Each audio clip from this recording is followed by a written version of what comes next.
pensando o que seria uma igreja forte, o que seria uma igreja poderosa. E a única imagem que veio de igreja forte, igreja poderosa, não que não exista outras igrejas fortes e poderosas no decorrer dos anos, mas a imagem que veio à minha mente foi a imagem da igreja primitiva. E eu fiquei pensando, por que essa imagem me veio à mente? 2000 anos depois. E eu entendi que uma igreja forte é uma igreja que é lembrada dezenas e centenas de anos depois como uma igreja poderosa.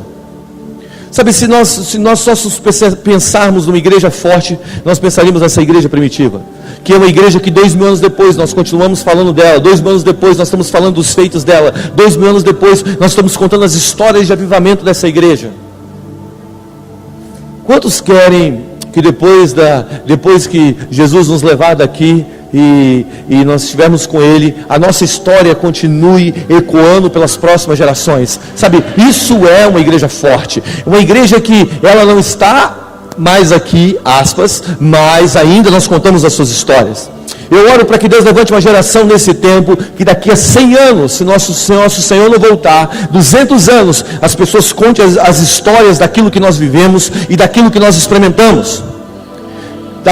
As histórias, imagina daqui os filhos dos nossos filhos e dos nossos filhos contando do avivamento que nós vivemos em nossa geração, do poder que foi derramado na nossa geração.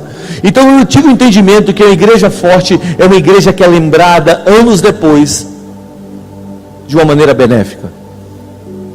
E isso me reportou uma história. Sabe, eu estava com um amigo meu que ele é um dos líderes do Jesus Culture, chamado Jake Hamilton. E eu estava tomando um café com o Jake Hamilton e ele me contou uma história.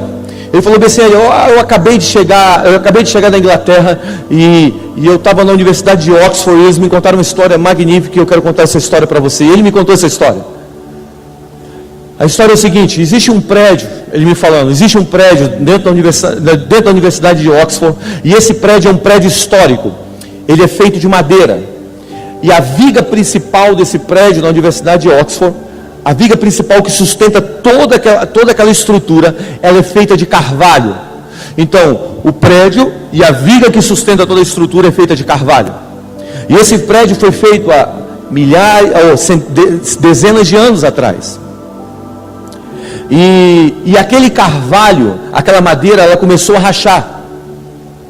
E os engenheiros da universidade, os professores que são engenheiros da universidade, se juntaram para ver como eles poderiam trocar aquela viga. E eles chegaram à conclusão: esse prédio é um prédio histórico e nós não podemos trocar a viga desse prédio se não for pelo mesmo material dessa viga, por esse carvalho. Tem que ser da mesma espécie, tem que ser semelhante, porque como sendo um prédio histórico não pode haver uma troca se não for pelo mesmo material.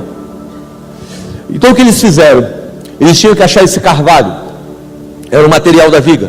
Eles fizeram um perímetro na Inglaterra e eles procuraram essa viga, eles não acharam essa madeira. Eles abriram o perímetro para todo o Reino Unido e não acharam. Eles aumentaram o perímetro para a Europa e não acharam. E agora eles estão preocupados porque o prédio está prestes a ceder, está prestes a cair.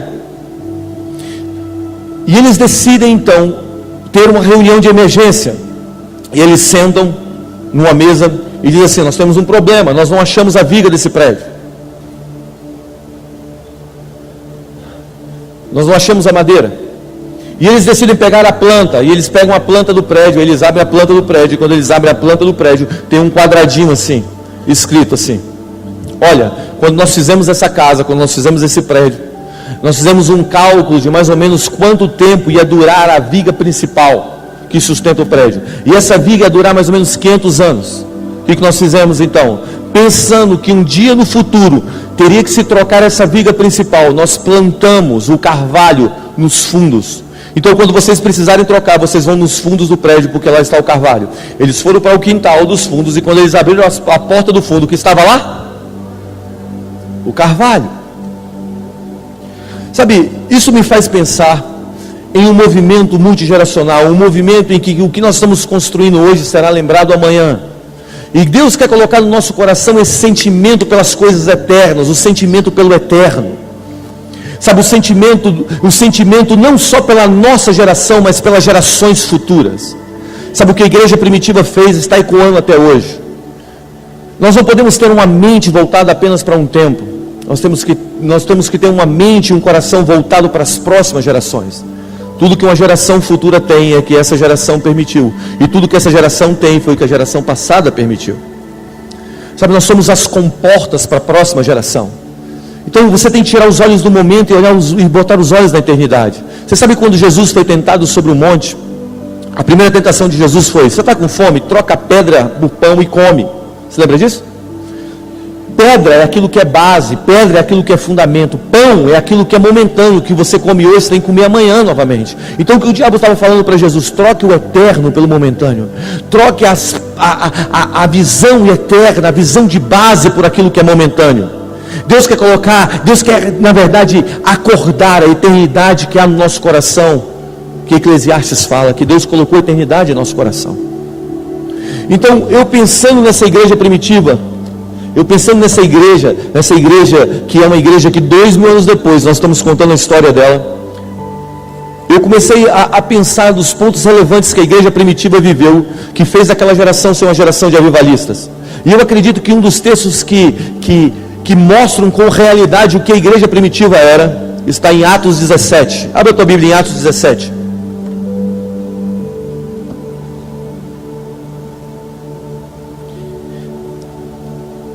Atos 17, 6.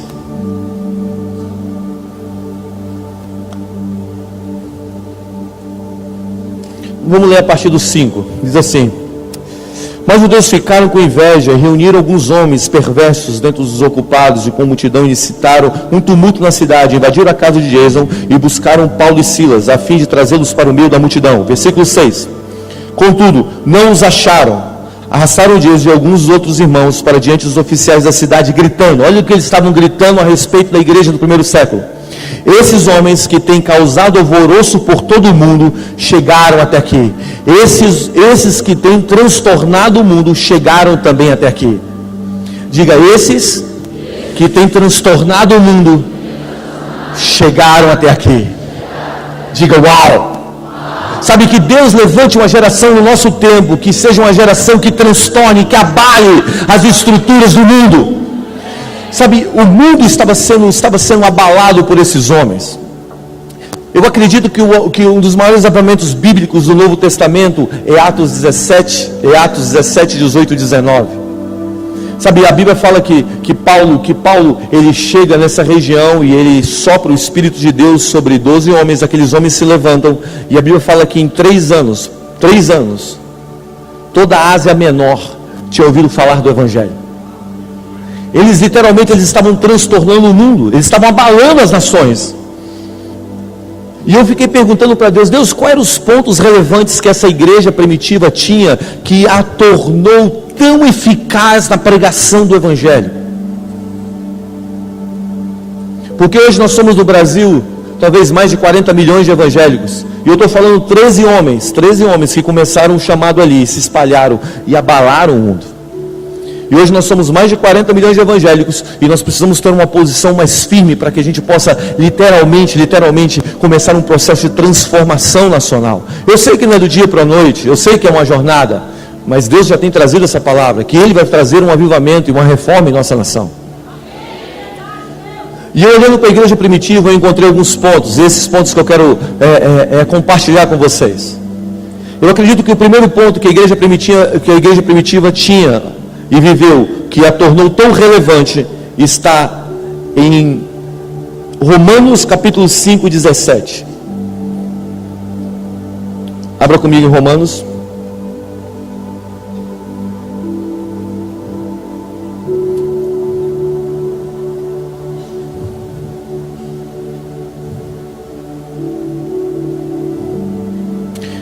Romanos 5,17, é muito famoso esse texto, acho que todo mundo conhece. Diz assim: se pela ofensa de um e por meio de um só reinou a morte, muito mais os que receberam a abundância da graça e o dom da justiça reinarão em vida. Diga: reinarão em vida, por meio de um só, a saber, Jesus Cristo. Sabe, eu acredito que a igreja do primeiro século, o primeiro ponto que ela tinha, que a tornou tão relevante, era a mentalidade de reis e de reino. Diga, mentalidade de rei e de reino. A Bíblia fala que pelo superabundar da graça eles reinarão em vida.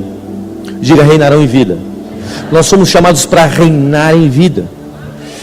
Olha o que nós temos feito.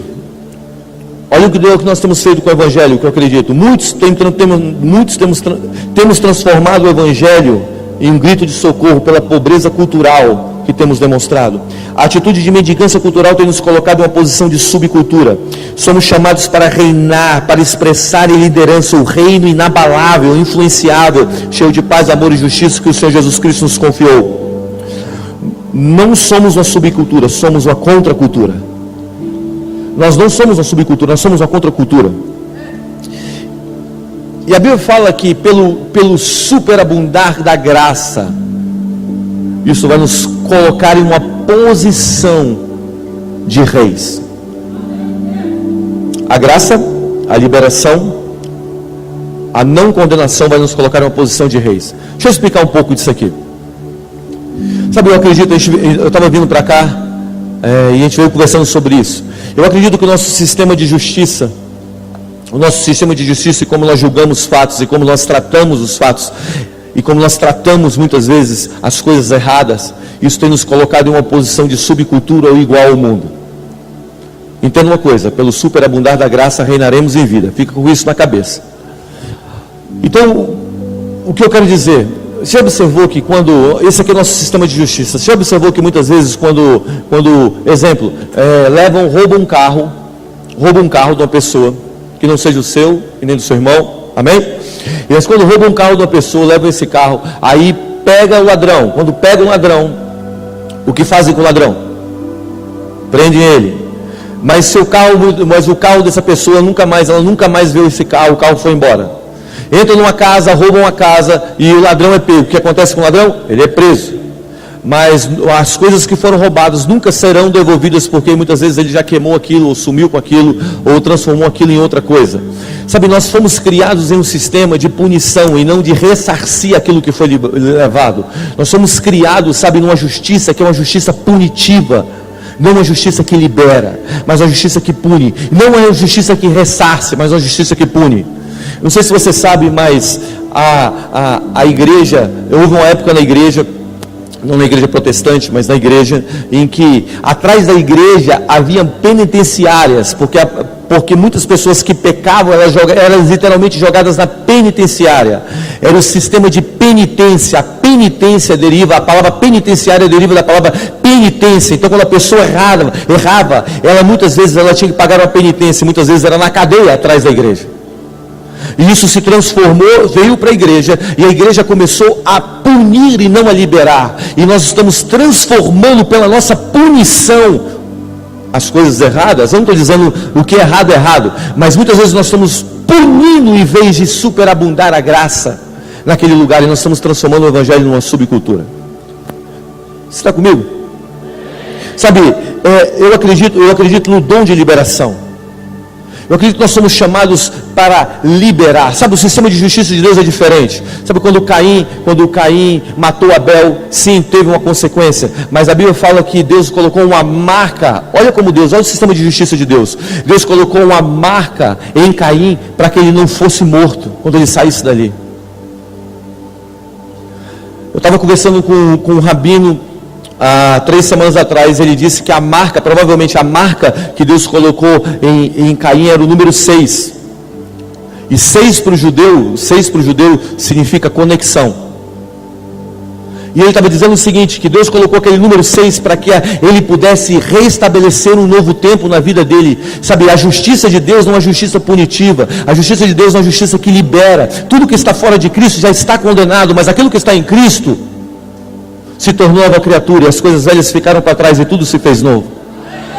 Sabe, a mentalidade de rei é uma mentalidade de liberação, é uma mentalidade de graça. Eu sei que vocês têm pregado muito sobre graça aqui, e existe um fundamento de graça nesse lugar. Mas quando nós não entendemos, quando nós perdemos o entendimento de que nós somos reis pelo superabundar da graça, isso nos coloca em uma posição que é uma posição de não manifestação do reino de Deus.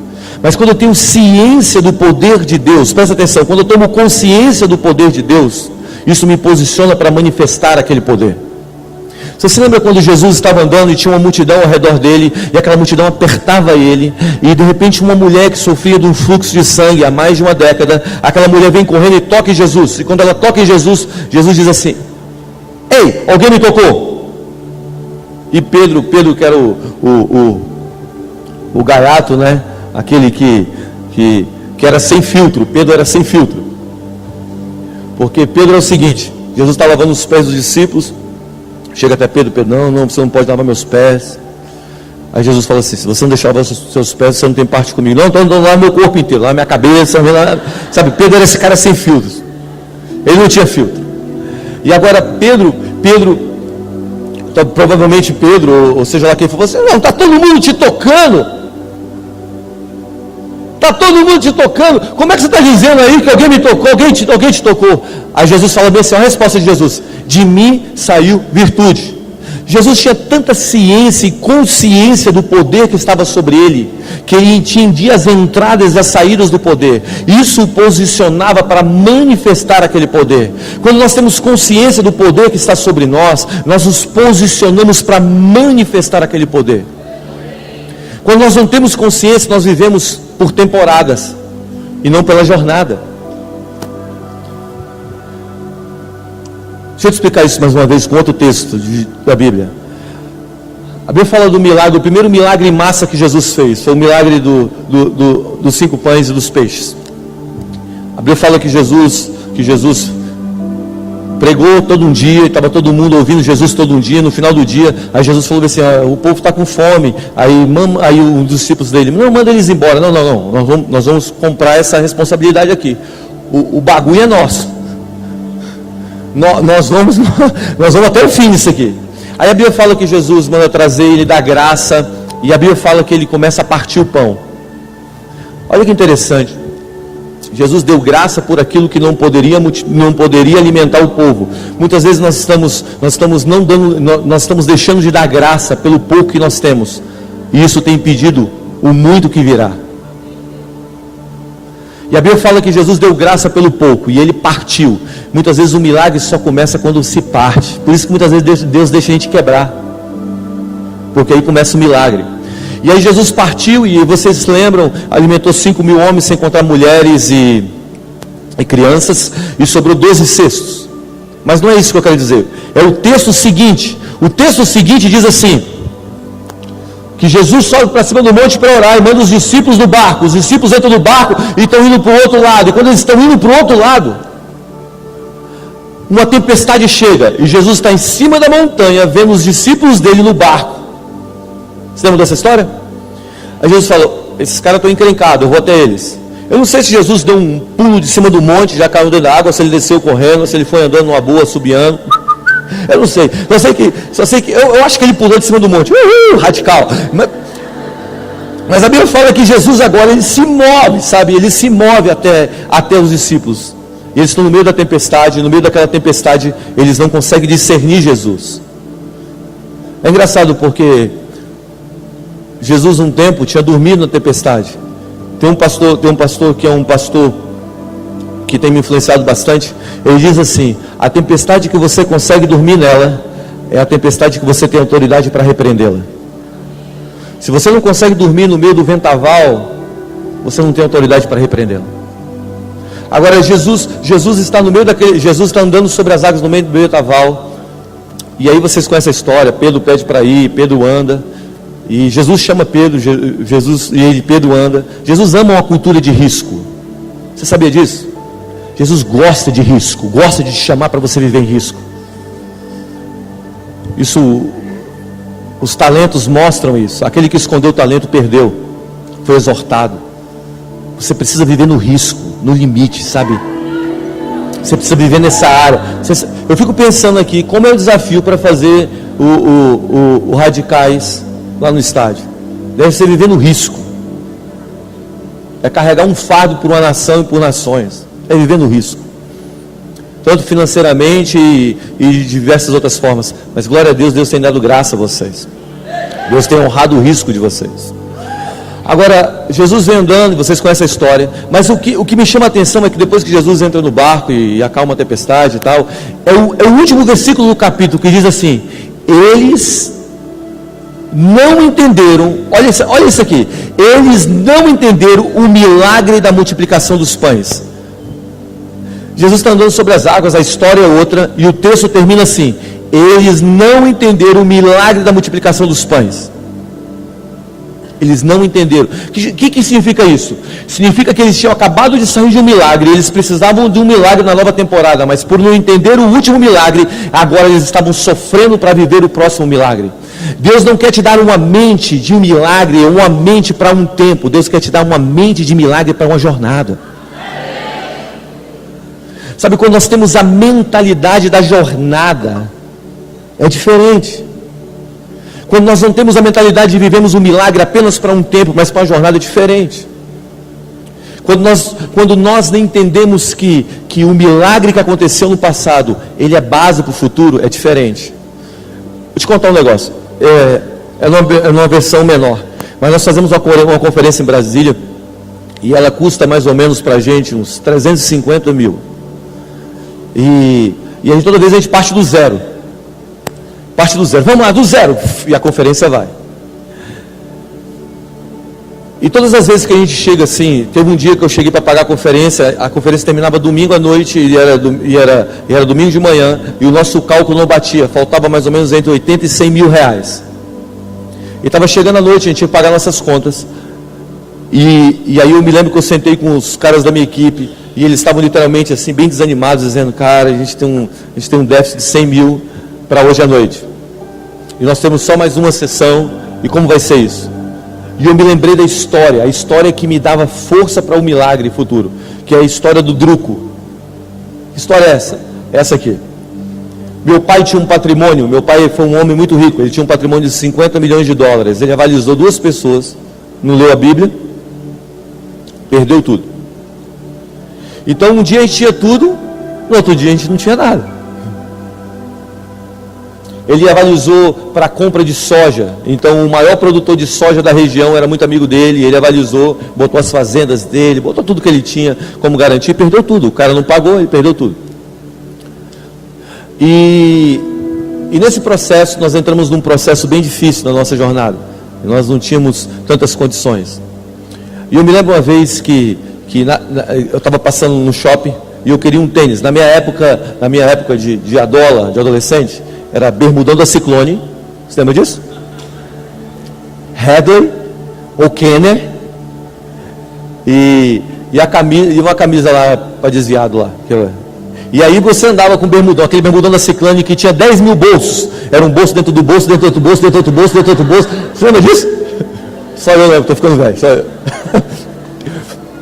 E eu passei em frente a Hadley. Você lembra da Hadley? Você lembra? Não? Ninguém lembra da Hadley, só eu.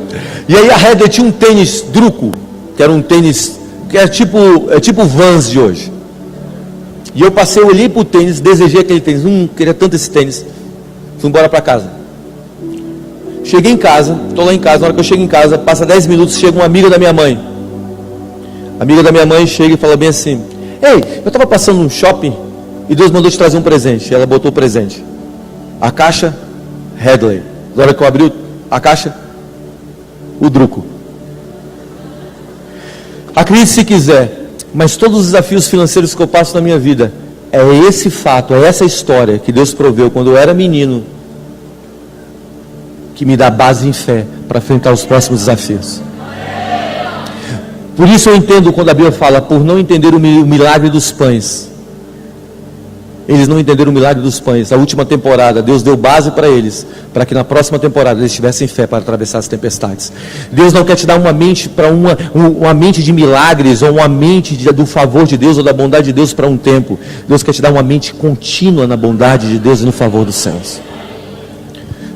Quando nós entendemos a palavra, nós vivemos a palavra revelada. Você se lembra quando os discípulos no caminho de Emaús, os discípulos estão andando no caminho de Emaús, Jesus chega e começa a andar com ele. E aí, o que está acontecendo? Aí eles falam assim: você não sabe, você é um forasteiro? Pois é, o homem que era o profeta, que dizia que era o Messias, morreu. Tem umas mulheres aí dizendo que ele ressuscitou, mas ele morreu. Olha o que Jesus faz. Olha que interessante isso aqui. Jesus vira para eles e diz assim: mas não está escrito, mas Moisés não disse, e os profetas? Eu fico pensando, eu e Gisele estava conversando vindo para cá, eu fico pensando, sabe, sobre o que Jesus estava falando para esses caras. Provavelmente ele estava citando os textos messiânicos da morte e da ressurreição dele. Talvez ele estava citando, falando assim: não está escrito lá em Gênesis que um lhe feriria o calcanhar, mas um dia ele levantaria e feriria a cabeça? Mas não está escrito que verdadeiramente ele tomou sobre si, sobre as nossas dores, o castigo dos pais estava sobre ele. E talvez ele saiu citando vários textos messiânicos. Sabe o que Jesus estava querendo dizer? Se você não acredita na palavra, você nunca vai reconhecer quando a palavra se revelar. Presta atenção, Jesus estava revelado e eles não reconheceram Jesus. E Jesus estava dizendo: ei, vocês não acreditaram no que Moisés falou? Eu estou aqui. Muitos de nós temos perdido estações da nossa vida, dos céus, de Deus, porque nós não temos escrito na palavra antes da revelação da palavra acontecer. 1906, William Seymour, um homem cego de um olho, negro, filho de escravos, manco de uma perna, sai arrastando uma perna, entra em um lugar chamado Rua Azusa Street, e ele começa a pregar sobre o batismo do Espírito Santo antes de ser batizado no Espírito Santo. E ele começou a dizer assim: está vindo o derramado do Espírito. Atos 2 diz que o Espírito do Senhor será derramado sobre toda a carne, filhos e filhas profetizariam. E ele começa a citar, e ele está dizendo assim: o Espírito de Deus está chegando sobre nós. Ele não era batizado. Quando o batismo chegou, a glória caiu sobre aquela casa. Uma menina de 14 anos que nunca tinha tocado piano na vida, ela senta no piano e começa a tocar música clássica. William Seymour começa a falar em línguas. Tem um livro chamado O Diário de Frank Barclay, que é o Diário de Azusa. Ele acompanhou Azusa, ele escreveu, era um intercessor de Azusa, ele escreveu tudo o que estava acontecendo. E tem um capítulo no Diário de Frank Barclay que ele diz que a nuvem física entrava no lugar. E enquanto William Seymour pregava, as crianças brincavam de pique-esconde na nuvem. Diga uau. Mas o William Seymour, ele começou a pregar o batismo antes de ser batizado. Ele acreditou na palavra antes da palavra se manifestar. Deus quer nos dar uma fé fundamentada na sua palavra, ainda que a tempestade bata. Sabe, Deus quer nos dar uma fé fundamentada na sua palavra. Quando nós temos a mentalidade de reis, nós estamos fundamentados na palavra de Deus. Isso nos posiciona para manifestar a palavra dele revelada ao mundo. Sabe, Deus quer te fundamentar nessa manhã ainda mais na revelação da palavra e daquilo que ele quer fazer para o mundo, que ele quer transformar essa nação. Sabe, Deus quer botar você em uma posição de crer antes de viver. Você sabe disso. Você está comigo? A segunda coisa que eu acredito que a igreja do primeiro século tinha e viveu, era a coragem para confrontar os males. Diga, coragem para confrontar os males. Abra comigo em 2 Coríntios capítulo 10. É o texto base para isso. 2 Coríntios 10, do versículo 3 ao versículo 5. Diz assim, também um texto muito conhecido: porque embora andando na carne, não militamos segundo a carne, porque as armas da nossa milícia não são carnais, mas sim poderosas em Deus para destruir fortalezas, anulando os sofismas e toda altivez que se levanta contra o conhecimento de Deus, e levando cativo todo pensamento, diga pensamento, à obediência de Cristo. Presta atenção. Sabe, o que Paulo fala aqui, que as fortalezas nesse texto, o que Paulo está dizendo que essas fortalezas são pensamentos, sistemas de crença. Isso significa que uma estrutura construída de pensamento é uma fortaleza, ok? Ou para o bem ou para o mal. Mas a Bíblia está dizendo aqui que esse sistema de crenças são fortalezas. Então ele compara sistema de crenças ou estruturas de pensamentos à fortaleza. Significa o quê? Significa que uma estrutura construída no mundo interior tem o poder a longo prazo de se emergir para o mundo exterior como decretos. regras, leis para uma sociedade. Formar o pensar pode deslocar até éticas morais. Vou te dizer uma que a maneira de pensar dessa geração tem deslocado. Cola aqui comigo. O corpo, olha o que essa geração tem pregado. O corpo não sou eu, o corpo é meu. Esse dia eu estava assistindo um programa de jovens na televisão, e as meninas estavam lá falando lá, e falaram assim, não, eu faço o que eu quiser com o meu corpo, sabe, porque o corpo é meu. Não, o corpo não é seu, o corpo é você. Sabe, isso tem acontecido, isso tem levado uma geração a pensar diferente, está deslocando uma ética moral. Sabe, outra coisa que tem acontecido, um feto não é um bebê até sair do ventre, não existe um criador. Modelar a maneira de pensar de uma geração certamente é a forma de mudar uma sociedade. Talvez esses não sejam os males da igreja do primeiro século, mas certamente a igreja do primeiro século tinha problemas com a poligamia, com o politeísmo, adoravam vários deuses, alguns entregavam até os seus próprios filhos para o sacrifício. Religiosidade, legalismo, imoralidade, e a igreja do primeiro século aprendeu a combater esses males, aprendeu a enfrentar esses males. E eu acredito que nós temos que aprender a enfrentar esses males. Vou te explicar um negócio, o que tem acontecido com a nossa geração.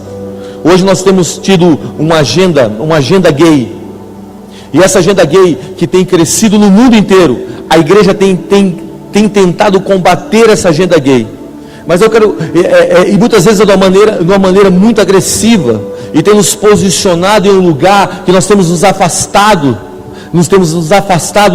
da sociedade pela nossa maneira de como lidar com os males que essa sociedade está passando.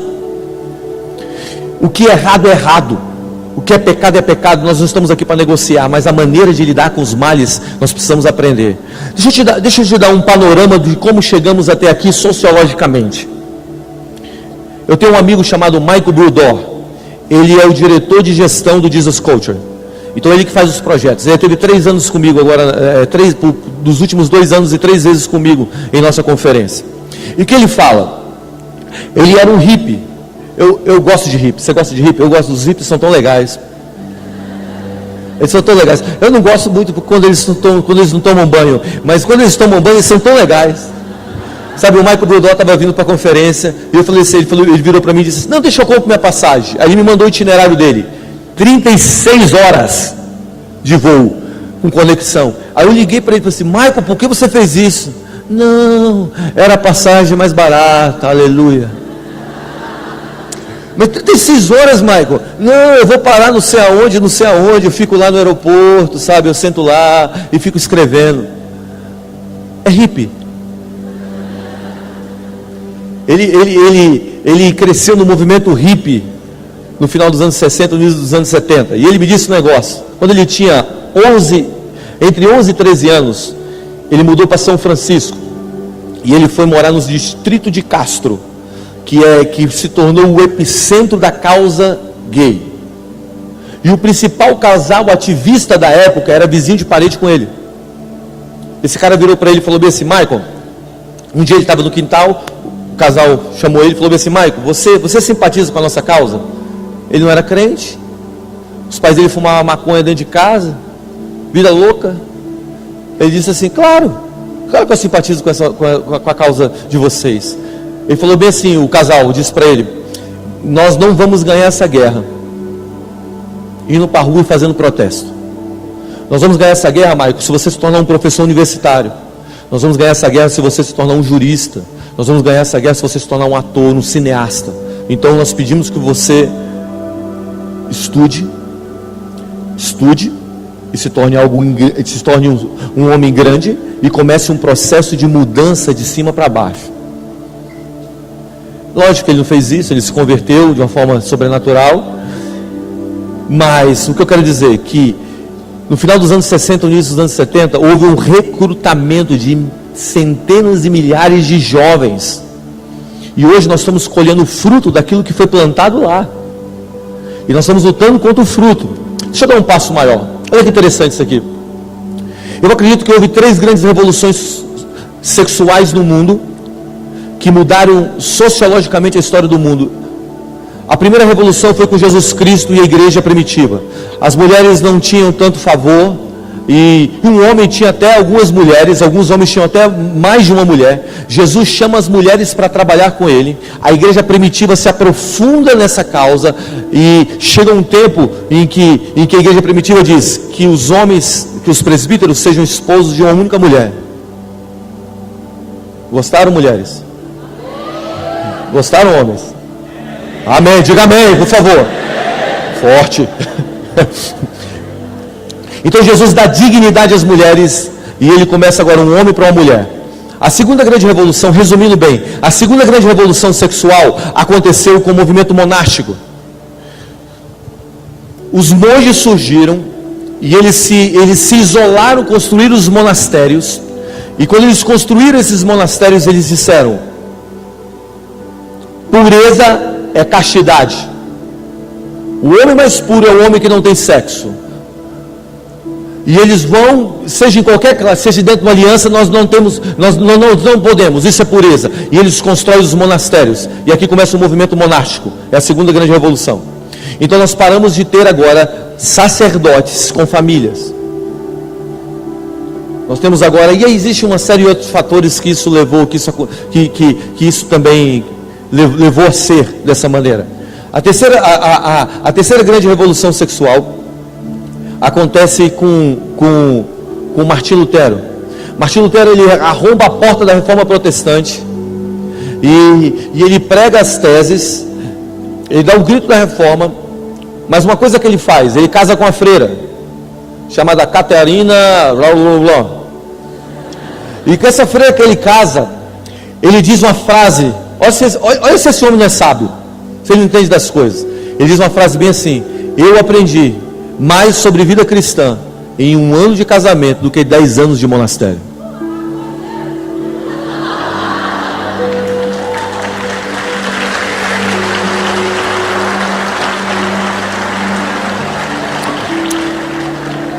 Cabra macho. Esse homem sabe tudo, homem sábio. É porque a gente não pode fazer estátua. Se a gente fazer uma estátua para Martim Lutero, porque ele disse: eu aprendi mais sobre vida cristã em 1 ano de casamento. Então agora ele começa a trazer novamente essa revolução de um homem para uma mulher e uma família sendo criada, ok? Agora nós temos a quarta grande revolução sexual, que é no final dos anos 60, que é esse movimento hippie. E nesse movimento, olha aqui comigo para você entender, e nesse movimento, não precisa repetir não, ele diz assim, ele tem um grito, ele tem um ápice, o ápice dele é um grito chamado sexo, droga e rock and roll. E surge uma frase de um cara chamado Herbert Marcuse, que ele é do mal, esse cara é do mal. Ele foi um filósofo atrás do movimento sexual. Ele escreveu um livro chamado Eros e Civilização, é maligno esse livro. E ele diz assim: faça amor, não faça guerra. Se lembra que John Lennon pulverizou? A ideia é de Marcuse. E esse cara, cola aqui comigo, esse contexto começa-se então ter um grito de sexo free. Então as pessoas começaram a ter sexo free. Consequentemente, 9 meses depois veio uma criança, porque o anticoncepcional não estava pulverizado como na nossa época. Ele estava sendo usado nos países de terceiro mundo para o controle de natalidade. E a galera começa a ter sexo free, consequentemente vem criança. E agora quem mais foi chamado para amar está dizendo, está olhando para a criança, está dizendo assim: eu te odeio, eu não te quero, você está atrapalhando a minha vida. E nós começamos agora a ter a quebra da família de uma maneira potencial. Quer que eu vou mais fundo? Quer que eu vou mais fundo? Agora, olha que loucura isso. As doenças emocionais começam a crescer no mundo. Quantos aqui não conhecem o seu pai, ou são filhos de pais separados, ou não têm contato com o seu pai, ou têm pouquíssimo contato com o seu pai? Levante a mão. Fica com a mão levantada, olha para o lado. Presta atenção, volta aqui para mim. A geração de 70, ele provoca uma revolução sexual que tem trazido hoje nós estamos pagando a conta. Então nós temos uma geração extremamente doente de alma, Porque quem mais foi chamado para amar está dizendo: eu não te odeio, eu não te quero. Nós temos uma geração órfã de pais vivos. Isso começa a crescer. A palavra playboy surge nessa época, que significa intimidade sem compromisso. Isso é Judas. Ele queria intimidade sem compromisso. Ele queria aparecer na foto da ceia. Vamos lá! Mas ele não queria compromisso com os padrões.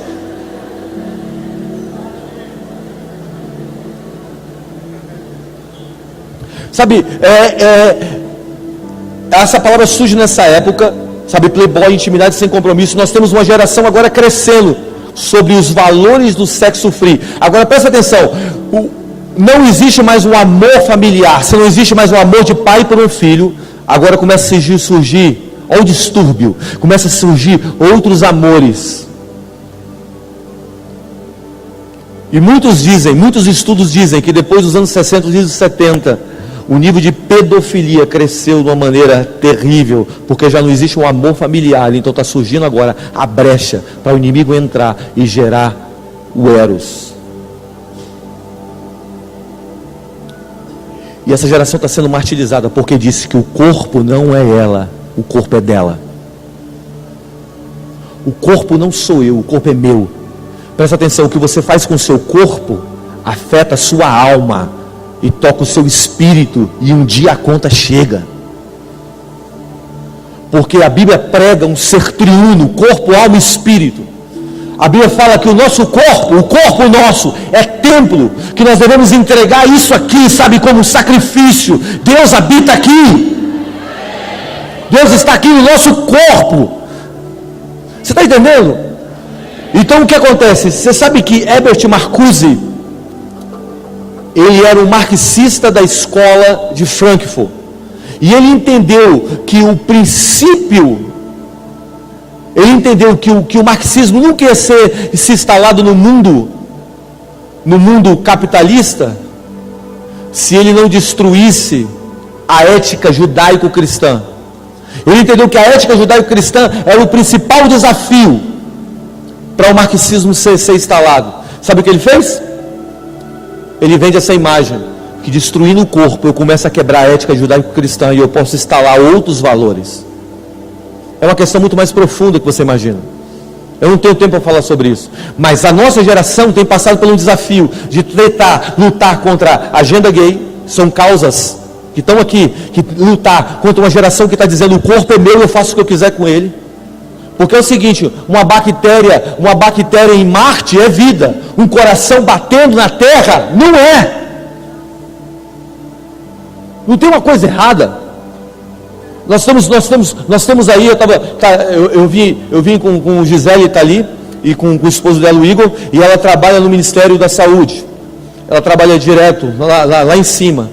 Sabe, essa causa agora da microcefalia que está acontecendo no Brasil, isso está abrindo uma brecha para entrar o aborto em nossa nação. Que não vai ser só ligado a essa causa de microcefalia, sabe, existe uma brecha acontecendo agora na nossa nação. Você pode escrever, o próximo embate agora vai ser esse, porque está todo mundo dizendo: o corpo é meu, eu faço o que eu quiser com o meu corpo. Você está entendendo? Então nós temos um problema e nós precisamos aprender a lidar com esses males. O que a igreja tem feito para lidar com esses males? A igreja tem empunhado os punhos e partido para a guerra, sabe, pegando a espada e lutando pela espada. E esses dias eu estava orando e falei assim: Senhor, nós não temos tido alcance nessas batalhas. E Deus me falou: lê Davi.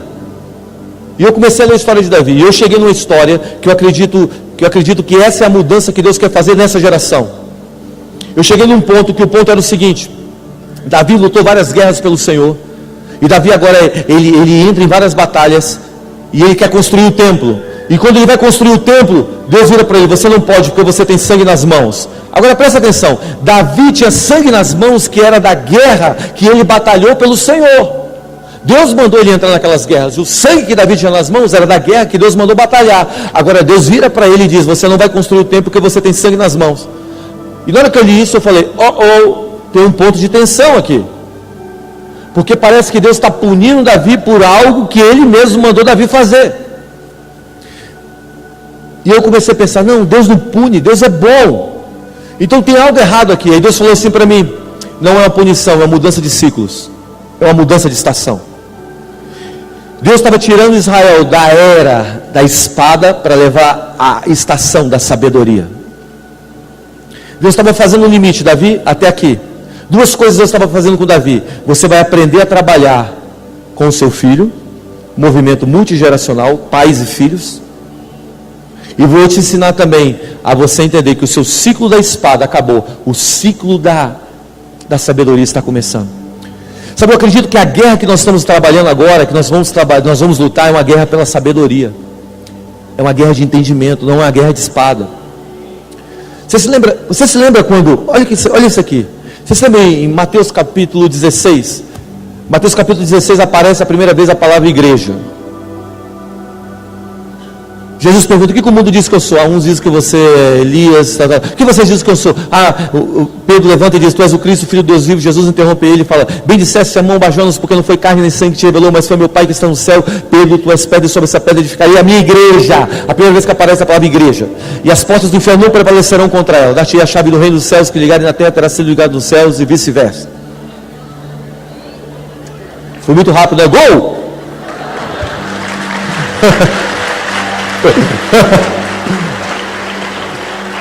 Mas aqui aparece a palavra igreja. Igreja está ligado a Pedro. Você se lembra lá no Getsemane? Agora nós vamos no Getsemane. Os soldados romanos entram para pegar Jesus. Só abrir um parênteses nisso. Eu vou jogando as coisas, tá borbulhando revelação aqui, eu vou jogando. Sabe quando os soldados romanos quando entraram para pegar Jesus no Getsemane, entraram uma tríade para tirar a revelação de Jesus. Os soldados romanos, o espírito político. Entrou os principais da sinagoga, o espírito religioso. E Judas incorporado, né? O demônio entrou nele. E o espírito maligno mesmo. Então nós temos aqui três ações que tiram a revelação de Jesus de um ambiente: o espírito político, o espírito religioso e a ação maligna. Quando eles se unem, eles tentam matar a revelação de Jesus no ambiente. E esses três entraram para pegar Jesus. Agora pensa comigo. Eles entraram para pegar Jesus. A Bíblia fala que Pedro, vendo aquilo, ele toma uma espada e ele corta a orelha de Malco. Você lembra disso? O que Jesus faz? Pega a orelha de Malco, cola, faz a primeira cirurgia plástica da história. Pitangui. E aí ele fala bem assim: Pedro, guarda a espada, porque aquele que luta pela espada morrerá. Você lembra que em Mateus 16 a palavra igreja surgiu com Pedro? Então Pedro representa a igreja. O que Pedro fez? Tentou defender Jesus pela espada e cortou a orelha de Malco, que representa o mundo.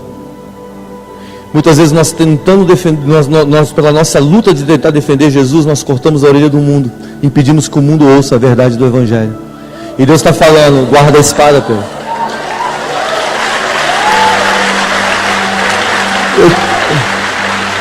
Eu acredito, pastor Naô, que uma das coisas que Deus tem feito nesses dias é começar a derramar sabedoria sobre a igreja. Sabedoria, conhecimento, entendimento, para discernir tempos, discernir eras, discernir estações, para aprender a confrontar os males dessa geração. Sabe, existe um avivamento, existe um Deus que quer trazer um avivamento para a nossa terra.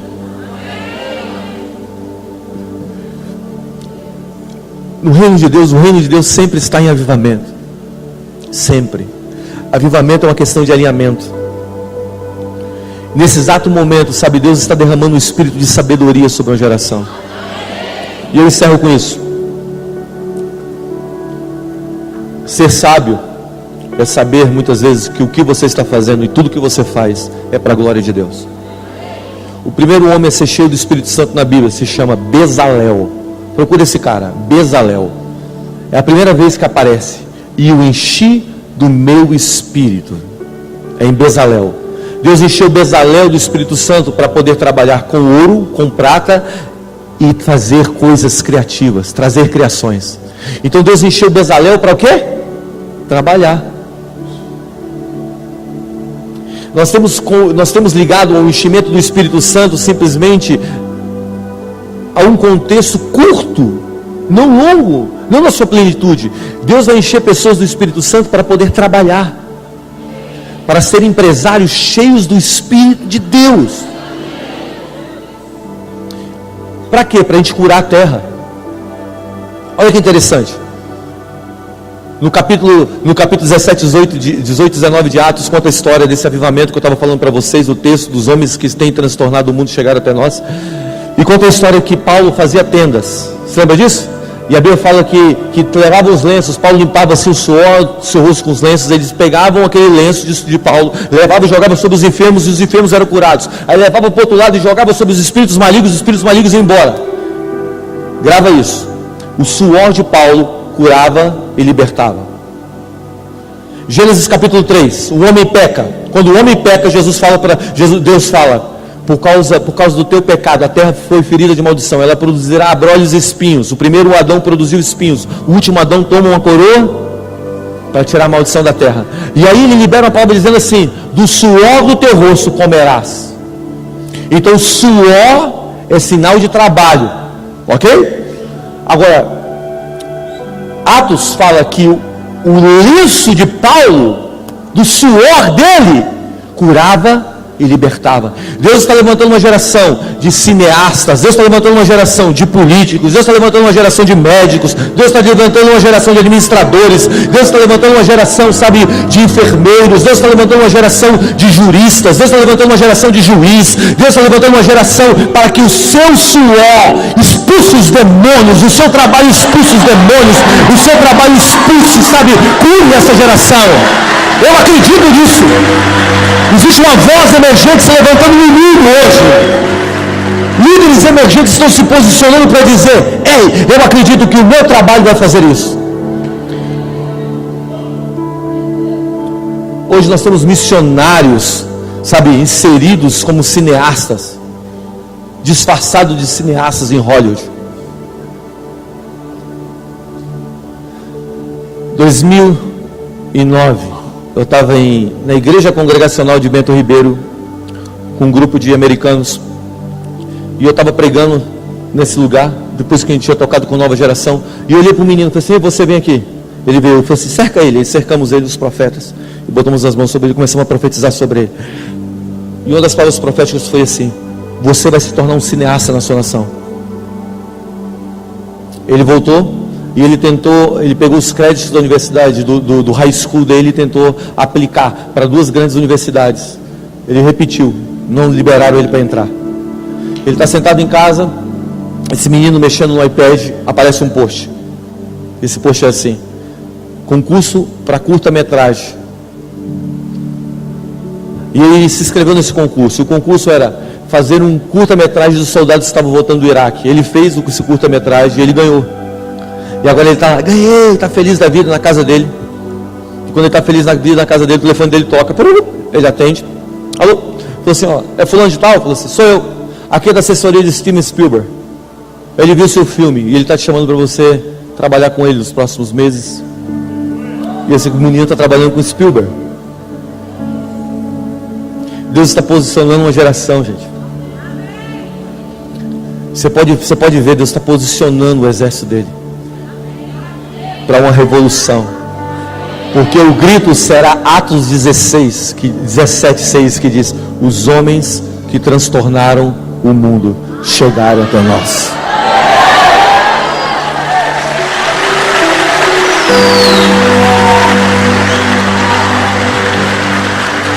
Se coloque em pé nessa manhã. Os homens que transtornaram o mundo chegaram até nós. Nós vamos abalar essa nação. Videira, você é uma voz para essa geração. Vocês são uma voz para essa geração. Quando eu estava vindo para cá, feche seus olhos. Quando eu estava vindo para cá, Deus me deu uma palavra profética para essa casa e para algumas pessoas aqui. Pastor Naô, 1906, foi esse avivamento, desceu em Azusa.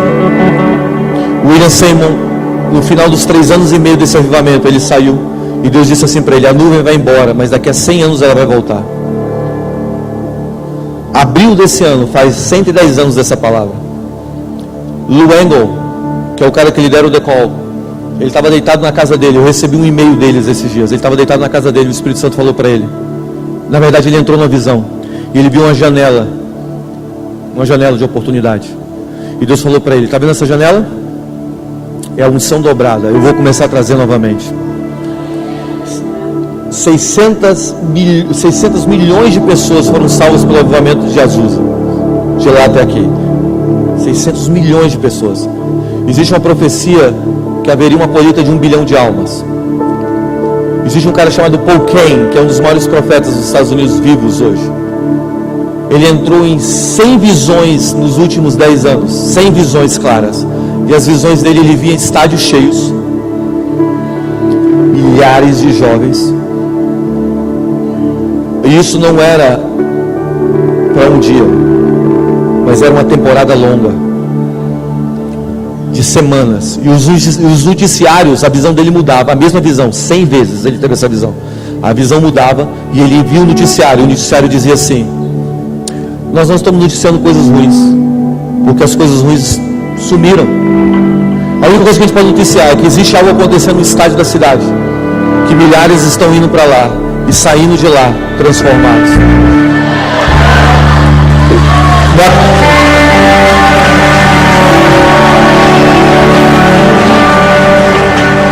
E Deus disse: haverá uma colheita de 1 bilhão de almas. Lou Engle vendeu a casa dele de $1 milhão. Foi no estádio Olímpico de Los Angeles. Pagou o estádio Olímpico de Los Angeles. Alugou todo o som e fez assim, ó: que venham para cá. Eles estão esperando 120 mil pessoas no dia 10 de abril, agora, para ver a extensão, o ampliar dessa janela. Porque Deus está falando que Ele vai trazer a nuvem novamente. E eu acredito que Deus está dando para vocês uma prévia daquilo que virá. Deus me mostrou, vindo para cá, o novo modelo de arquitetura que Deus vai te entregar. Não será uma palavra, não será uma visão apenas, será uma arquitetura de funcionamento. Deus vai entregar para você, pastor, uma arquitetura de funcionamento para essa nova fase. Nesses próximos 3 meses, uma fome vai surgir dentro de você. Essa fome é como um buraco, e vai ser um grito por esse novo tempo. A estação na sua vida vai mudar. E Deus vai te lançar para essa arquitetura. E essa arquitetura será um modelo para muitas pessoas. Você vai inspirar isso que vai vir. Estenda as mãos para o pastor de vocês. Espírito Santo, venha sobre o teu filho agora. Esse novo modelo de arquitetura que o Senhor entregará a ele, Senhor, será mais do que uma palavra ou uma visão, será um modelo de arquitetura. Deus me mostrou você andando num caminho de solidão. Deus me mostrou a depressão tentando bater a sua porta, mas Deus quebrou isso. É um novo tempo, é uma nova estação. Deus arrancou o medo. Sabe, Deus vai te dar essa arquitetura. Quando você assumiu essa casa, antes de você assumir essa casa aqui, você passou por uma crise interna profunda que ninguém sabia. Deus me mostra essa crise, mas Ele diz: eu construí um buraco, eu abri um espaço para a nova construção. Eu abri um espaço nessa crise para uma nova construção. E eu disse: haja luz. E a luz veio. Eu estou trazendo luz sobre você, meu filho, para essa nova temporada. Será uma nova estação na sua vida. Será um tempo de refrigério, mas será um tempo de visar o futuro. Eu vou te dar os próximos 10 a 15 anos nessa próxima estação. Espírito Santo, eu oro com o teu filho. Venha sobre ele com essa arquitetura. Venha sobre eles com esse modelo novo. Em nome de Jesus Cristo. Em nome de Jesus. Levante suas mãos ao céu.